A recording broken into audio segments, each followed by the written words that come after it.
नमस्कार. मी प्रल्हाद कचरे. आपण पाहत आहात विधी साक्षरता.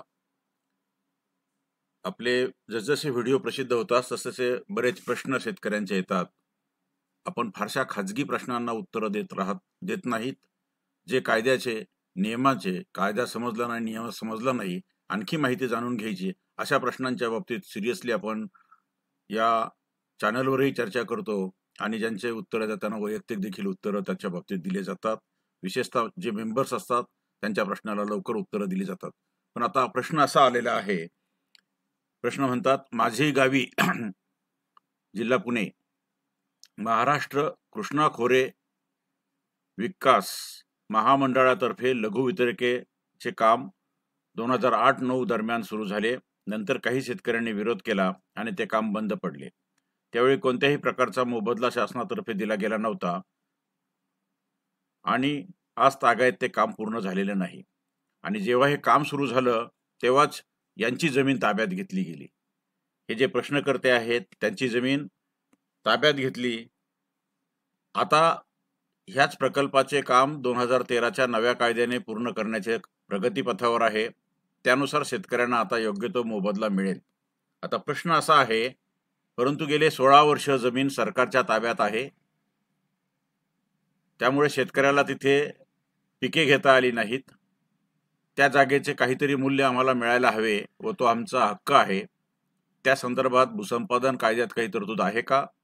असल्यास शासन निर्णय शेअर करावा, किंवा तरतूद असेल तर ते मूल्य भूभाडे मिळविण्यासाठी काय प्रक्रिया असते त्याबद्दल आवश्यक असे मतप्रदर्शन करावे. हा प्रश्न अत्यंत महत्त्वाचा आणि कायद्याचा आहे.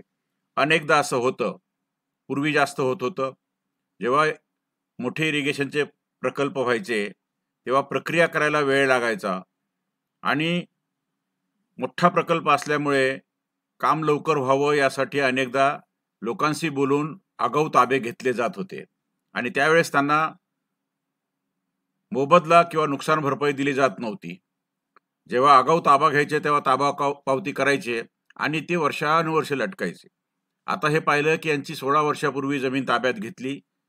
16 वर्ष हे भूसंपादनाचं प्रकरण रखडलं. आता पुन्हा नव्या कायद्याप्रमाणे ते सुरू झालं. नव्या कायद्याप्रमाणे त्या जमिनीचा मोबदला त्यांना मिळेल.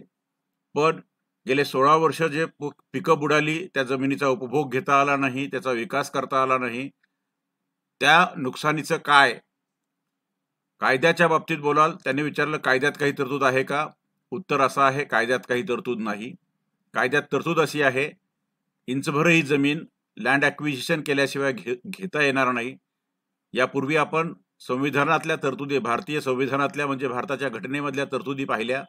आर्टिकल 300A प्रमाणे कायद्याने ठरवून दिलेली प्रक्रिया राबवून, विहित प्रक्रिया राबवून रितसर भूसंपादन केल्याशिवाय आणि मोबदला दिल्याशिवाय जमीन घेता येत नाही. ॲडव्हान्स ताबा पाहिजे असेल तर ॲडव्हान्स कॉम्पेन्सेशन दिलं पाहिजे. किमान 80% रक्कम जेव्हा आगाऊ स्वरूपात दिली जाईल तेव्हा शेतकऱ्याने ताबा दिला पाहिजे किंवा शेतकऱ्याकडून ताबा घेतला पाहिजे, असा कायदा आहे. तेव्हा असा कायदा नाहीच आहे की भूसंपादन न करता जमीन ताब्यात घ्यावी, 16 वर्ष ती ठेवावी आणि नंतर भूसंपादन करावं आणि गेल्या 16 वर्षात आमची जमीन वापरात आली नाही त्यासाठी आम्हाला काय नुकसान भरपाई मिळावी असे शेतकऱ्यांना प्रश्न पडावेत, असा कायदा नाही.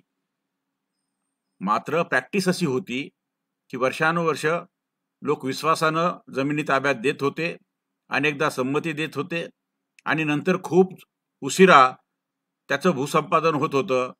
मात्र मागच्या ताबा घेतलेल्या वर्षांच्या बाबतीत काहीच केलं जात नव्हतं. भूसंपादनाचा कायदा कधीपासून लागू होतो? जेव्हा प्राथमिक अधिसूचना प्रसिद्ध होते. जुन्या कायद्याप्रमाणे कलम 4ची अधिसूचना असायची आणि आता नव्या कायद्याप्रमाणे कलम 11ची अधिसूचना असते. किंवा निरनिराळे जे भूसंपादनाचे कायदे असतील त्या कायद्यातली जी पहिलं प्रारंभिक सूचना असते त्या तारखेपासून त्या भूसंपादनाचं काम सुरू होतं. त्या तारखेपासून व्याज, त्या तारखेपासून सर्व गोष्टी मोजल्या जातात. त्याच्या आधी जे काही झालं ते पाहायला त्या कायद्यामध्ये तरतुदी नाहीत. मात्र त्यासाठी शासनाने निर्णय घेतलेला आहे. 1972 साली जेव्हा असं घेत होते तेव्हा लोक ताब्यात घ्यायचे. 2003 साली सर्व विभागांना सूचना देण्यात आल्या शासनाच्या मार्फत, शासन निर्णय करून, की असं कुणीही विना मोबदला किंवा काहीही मोबदला न देता, प्रक्रिया न करता जमिनी ताब्यात घेऊ नयेत.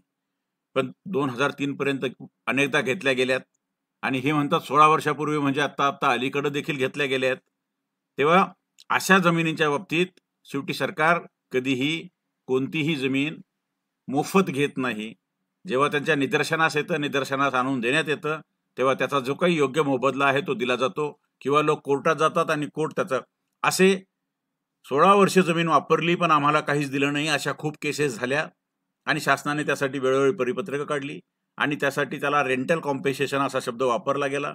म्हणजे 16 वर्ष जी जमीन वापरली ती जमीन शेतकऱ्याच्या ताब्यात असते तर दरवर्षी त्यांनी खरीप रब्बी अशी पिकं घेतली असती, दरवर्षी त्याला काहीतरी मिळालं असतं. म्हणून शासनाने ठरवलं की प्रत्येक वर्षाच्या त्या जमिनीचं जे मूल्य असेल त्याच्या 8% रक्कम त्यांना रेंटल कॉम्पेन्सेशन म्हणून दिली गेली पाहिजे.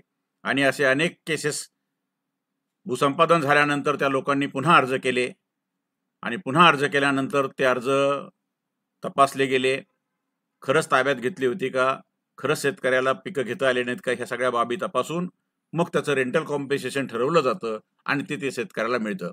आता या प्रश्नाच्या बाबतीत बोलायचं झालं तर उत्तर काय, कायद्यात तरतूद नाही. पण तुमच्याकडे जर ताबा पावती असेल, ताब्यात दिल्याची पावती असेल आणि गेली 16 वर्ष त्यांच्याच ताब्यात असेल तर निश्चितपणे तुम्हाला तो मोबदला मिळेल. तुमचं जेव्हा भूसंपादन होईल तेव्हा भूसंपादन होत असताना प्रत्येक टप्प्यामध्ये तुम्ही ते भूसंपादन अधिकाऱ्याच्या निदर्शनास आणून द्या. जी भूसंपादन करणारी यंत्रणा आहे त्यांच्या निदर्शनास आणून द्या. भूसंपादनाचं जेव्हा मोबदला आपल्याला मिळेल त्यानंतर लगेच एक पुन्हा अर्ज करा आणि भूसंपादन अधिकाऱ्यांना सांगा की आमचं 16 वर्षापासूनचं व्याज देखील आता याच्यामध्ये भूभाडं, त्याला भूभाडं किंवा भूभाडे किंवा रेंटल कॉम्पेन्सेशन असं म्हणतात, त्याचं कॅल्क्युलेशन करून त्याची परिगणना करून ते आम्हाला उचितपणे याच्यामध्ये दिलं पाहिजे. आपल्याला नक्की हे मिळेल, ज्यांनी हा प्रश्न विचारलाय त्यांना हे नक्की मिळेल. त्यासाठी त्यांना फक्त पाठपुरावा करावा लागेल. भूसंपादन अधिकारी आणि जी भूसंपादन करणारी यंत्रणा आहे त्यांच्याकडे असा अर्ज केल्यानंतर तपासणी करून तुम्हाला हे मिळू शकेल. यासाठी शासनाचे वेळोवेळी आलेले GR आहेत, त्यासाठी अनेकदा न्यायनिर्णय देखील झालेले आहेत. तेव्हा यासाठी कुठल्याही शेतकऱ्यांनी घाबरण्याचं काही कारण नाही. कायद्याचं राज्य आहे. ज्यांच्याकडं असे सगळे कागदोपत्री पुरावे आहेत त्यांनी ते कागदोपत्री पुरावे भूसंपादन अधिकाऱ्याच्या निदर्शनास आणून दिले पाहिजेत. अवॉर्डमध्ये या गोष्टी लिहा असं त्यांना सांगितलं पाहिजे. आणि जर हे सर्व प्रयत्न करून ते ऐकत नसतील तर मग आपण कोर्टात गेलं पाहिजे. तेव्हा 16 वर्ष जमीन विनामोबदला ठेवली, ताब्यात ठेवली. मी तर म्हणतो 1 इंच जमीन 1 तासभर देखील कुणाला ताब्यात ठेवता येत नाही, 1 मिनिटभर देखील ताब्यात ठेवता येत नाही. या देशाचा कायदाच असा आहे. कायद्याने हे राज्य चाललेलं असतं. त्यामुळे असं कुठल्याही शेतकऱ्यांनी स्वतःला असहाय्य समजू नये. सर्व कायदे तसं शेतकऱ्याचं म्हणजे प्रत्येक समाज घटकाचं संरक्षण करेल अशा कायद्यामध्ये तरतुदी आहेत. प्रश्न आहे या तरतुदी लोकांपर्यंत पोहोचल्या नाहीत, माहिती नाहीत. हा जो आहे त्याला आपण लिटरसीचा गॅप आहे, साक्षरता त्याच्यामुळे निर्माण झालेली आहे. म्हणजे आपल्याला खूप वाचता येतं, लिहिता येतं, पण सगळेच कायदे आपल्याला माहीत नाहीत, सगळेच नियम आपल्याला माहीत नाहीत आणि म्हणूनच आमचा हा खारीचा वाटा आम्ही छोटासा प्रयत्न करतो आहोत. लीगल लिटरसी विधी साक्षरतेच्या मार्फत आपल्यापर्यंत पोहोचतो आहोत. आपल्याला कायदा, आपल्याला नियम आणि आपल्याला जे काही निरनिराळे न्यायनिर्णय होतात ते आपल्यापर्यंत पोहोचवायचा आमचा प्रयत्न आहे. जर का आपल्याला ही माहिती पसंत पडली असेल, आवडली असेल तर नक्की लाईक करा. आपल्या मित्रपरिचितांना ज्यांना याचा उपयोग होईल किंवा ह्या त्यांच्या ज्ञानात वाढ होऊ शकेल असं वाटतं त्या सर्वांना पाठवा, पाठवत राहा, शेअर करा, शेअर करत राहा, फॉरवर्ड करा, फॉरवर्ड करत राहा. अशाच माहितीपूर्ण व्हिडिओसह आपण पुन्हा लवकरच भेटूया. तोपर्यंत मी थांबतो. धन्यवाद.